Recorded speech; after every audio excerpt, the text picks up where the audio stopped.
Hello good evening, welcome to all at improvement zone. Recently आपने कुछ ही दिन पहले सुना होगा कि राष्ट्रपति डोनाल्ड ट्रंप की तरफ से रेसिप्रोकल टैरिफ इंपोज किया जा रहा है विश्व के अलग अलग देशों पर। इकोनॉमिस्ट की रिसर्च रिपोर्ट आई। रिसर्चर्स का मानना है कि यदि इसकी इंप्लीमेंटेशन हुई देन पूरे विश्व के लिए खतरे की घंटी है। पहले इन्फ्लेशन आएगा नॉर्थ अमेरिका में, फिर यूरोप में, देन ग्रेजुअली पूरे विश्व के अंदर उसका फैलाव हो सकता है।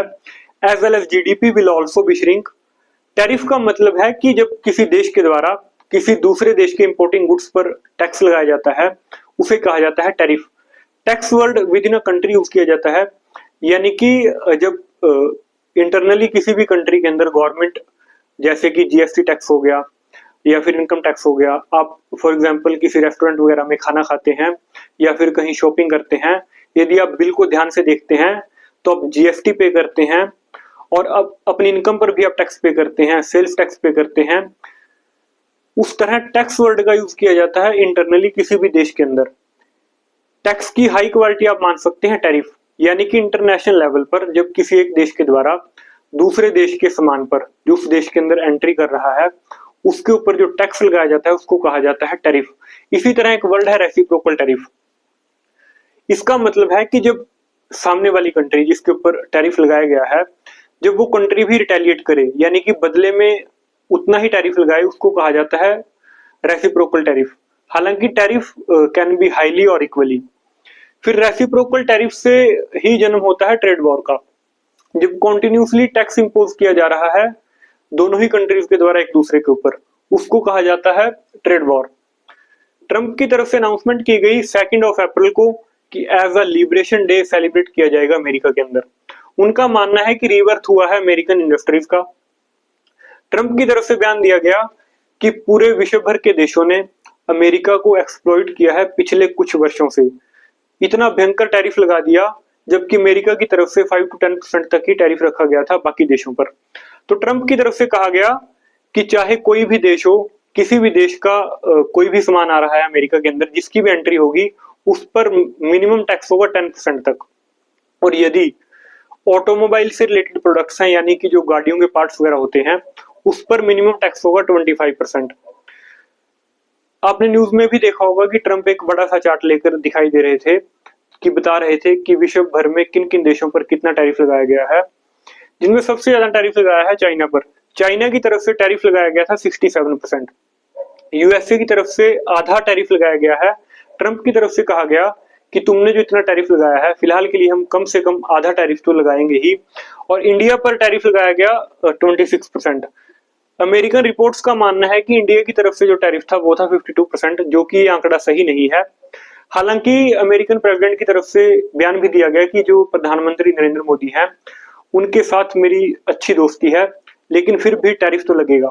हालांकि इस बात की पुष्टि हमारी फाइनेंस मिनिस्ट्री की तरफ से की गई है कि जो आंकड़ा है ये सही नहीं है और इसको चैलेंज किया जाएगा। हमारी तरफ से इतना टैरिफ नहीं लगाया गया। पहले के टाइम पे कुछ चीजों पर था 100 से लेकर 130% तक टैरिफ, लेकिन निर्मला सीतारमण जी ने उसको हटा दिया और 60 to 70% हार्डली एक दो प्रोडक्ट्स पर टैरिफ लगाया गया था। ज्यादातर चीजों पर अभी 5 to 15% तक ही टैरिफ लगाया गया है इंडिया की तरफ से। तो इसीलिए कहा गया कि इसमें कुछ ना कुछ कमी की जाए। हालांकि इसकी मार हम पर ज्यादा नहीं पड़ी है, हमें ज्यादा उसका नुकसान नहीं होगा। टैरिफ का सीधा सा पर्पस होता है कि जो भी इंपोर्टिंग गुड्स हैं, यानी कि जो भी फॉरेनर गुड्स हैं उसको एक्सपेंसिव बनाया जाए ताकि लोकल बिजनेस को प्रोटेक्ट रखा जाए, जो भी लोकल कंपनीज हैं उनको बढ़ावा दिया जाए और जो लोकल इंडस्ट्रीज हैं उनको मजबूत बनाया जाए। इस टैरिफ प्लान की इन्फोर्समेंट होनी थी 9 अप्रैल को। फिर हुआ ये कि अमेरिका का जो स्टॉक मार्केट था उसका एकदम से उसको वो डाउन में गया और भारी भयंकर नुकसान झेलना पड़ा, जिस वजह से ट्रंप के ऊपर प्रेशर आया। तो उन्होंने 10 अप्रैल को 90 डेज के लिए पॉज पर रख दिया इस प्लान को और 75 कंट्रीज के लिए छूट दी गई 90 दिनों के लिए कि अभी कि 90 दिनों तक किसी भी तरह का कोई टैरिफ नहीं लगेगा। एक्सेप्शन है चाइना। 10 अप्रैल को आधी रात को चाइना पर मार पड़ी टैरिफ की। 125% तक टैरिफ लगाया गया यूएसए की तरफ से और बदले में फिर से चाइना ने टैरिफ लगाया। दोनों के बीच में ट्रेड वॉर चला हुआ है। तो ये था ट्रंप का टैरिफ प्लान। इसके साथ साथ थोड़ा बहुत यूएसए के बारे में भी जान लेते हैं फॉर योर काइंड इन्फॉर्मेशन।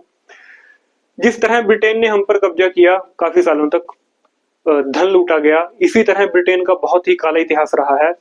विश्व भर में अलग अलग देशों पर कब्जा किया गया अवैध रूप से और धन को लूटा गया। उन्हीं में से एक देश था अमेरिका, जिस पर ब्रिटेन का कब्जा था। हालांकि फ्रांस का भी इस पर कब्जा रहा काफी समय तक। फिर अमेरिकन रेवोल्यूशन आया।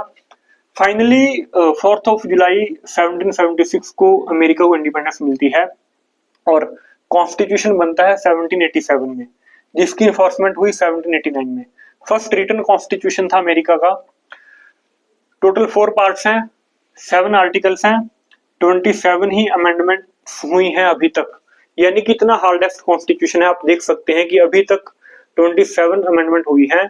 1787 से कॉन्स्टिट्यूशन की इन्फोर्समेंट हो चुकी थी और देख सकते हैं आप कितना टाइम हो गया। इतना छोटा संविधान है कि आप इसको आधे घंटे में भी पढ़ सकते हैं। फिर फेडरल स्ट्रक्चर है अमेरिका का। फेडरल स्ट्रक्चर का मतलब है कि जब 2 या 2 से ज्यादा लेवल होते हैं किसी भी देश के अंदर गवर्नमेंट के, जैसे कि सेंट्रल लेवल पर होगी सेंट्रल गवर्नमेंट, स्टेट गवर्नमेंट, और इसके अलावा हमारे यहाँ पर लोकल गवर्नमेंट भी है, जैसे कि पंचायती राज रूरल एरियाज में और अर्बन एरियाज में म्युनिसिपैलिटीज हो गए। एक वर्ड होता है यूनाइटरी। यूनाइटरी का मतलब होता है कि जब सारी की सारी शक्तियां सेंट्रल गवर्नमेंट के हाथों में ही होती हैं, उसको कहा जाता है यूनाइटरी गवर्नमेंट। हमारे यहाँ पर भी फेडरल गवर्नमेंट है, लेकिन प्रॉपर फेडरल स्ट्रक्चर नहीं है।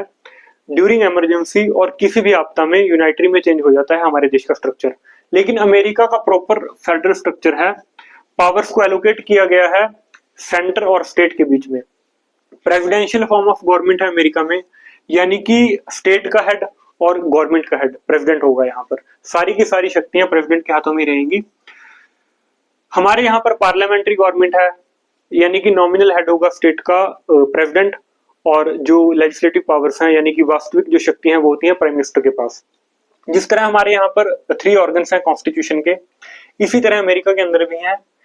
लेजिस्लेचर पहला ऑर्गन है। जिस तरह हमारे यहाँ पर 2 सदन है, इसी तरह अमेरिका के अंदर भी 2 सदन है। पहला है हाउस ऑफ रिप्रेजेंटेटिव, यानी कि आप इसको लोकसभा की तरह मान सकते हैं। दूसरा सदन है सीनेट, राज्यसभा की तरह इसको आप मान सकते हैं। फिर सेकंड ऑर्गन है एग्जीक्यूटिव, जिसमें इंक्लूड है प्रेसिडेंट और वाइस प्रेसिडेंट।